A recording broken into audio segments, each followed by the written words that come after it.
Another new chart type in Excel 2016 is called a histogram. Now, you could have created this in prior versions using the frequency function. You would have needed to have set up what's called a bin range to represent some breakpoints to show how many salaries we have between, for example, between 20 and 40,000, 40 and 60,000, something like that. We don't have to do any of that work here. For reference, I have put in two functions in cells D1 and E1, showing us the maximum value found in column B and the minimum value. So all the salaries range between those two numbers. So selecting column B only, then going to the Insert tab, the histogram option is the middle of the 9 buttons that we see here in the Charts group. Right there, histogram, and immediately we see a histogram. And the description, use this chart type to show the distribution of data grouped into bins. We'll see that term in a minute. I'm going to make this a bit wider. We see the numbers at the bottom. They're not exactly numbers that we're, let's say, comfortable with, although they're certainly not wrong. We see the breakout here. Possibly we'll add some data labels, but first order of business might be, let's clean up the way these are broken out. We've got a couple of approaches here. I'm going to double click one of the numbers at the bottom on the x-axis. That activates the Format Axis dialog box to the right, and we can shrink that if we wish, make it a little bit narrower. One thought is, I'd like to see more columns. That actually relates to the term bins, number of bins. Right now it's 10. For different reasons, you might say, well, I want more bins. I'll put in 12. Now notice the redistribution as I press enter here. Watch the columns. Now, at different times, possibly you've got some thoughts in mind about this breakout. You get a different feel for the data depending upon how many bins there are.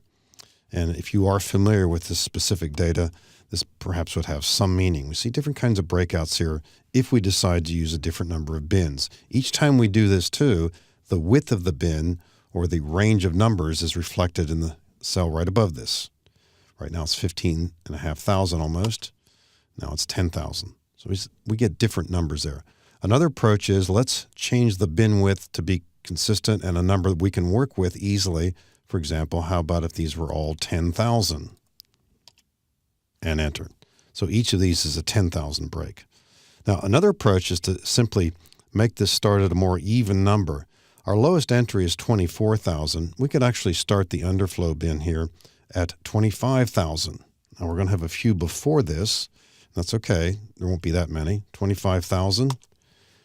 And now our breakouts here of 10,000 each are a lot more sensible. So we've got some numbers under 25,000. If we add the data labels here, I'll simply click the chart, close this dialog box, click the plus right here, probably as fast as anyway, add the data labels, we see what's happening. There are two salaries here below 25,000.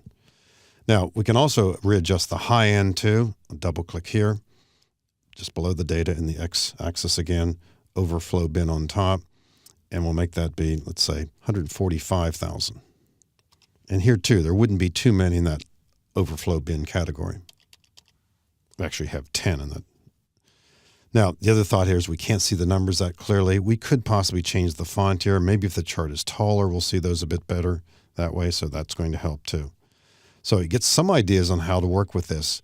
You want to feel free by double-clicking those numbers to explore some of the different approaches we get here. Once again, I'll double-click on the numbers on the x-axis at the bottom. You don't always see the options that you want right away. Make sure you click the Axis Options button, the drop arrow here, and consider experimenting with the bin width, number of bins, overflow, and underflow. So we see a good representation of the data there. The data in the example here is not sorted, nor does it need to be. And if it is sorted, fine. If it's not, that's okay.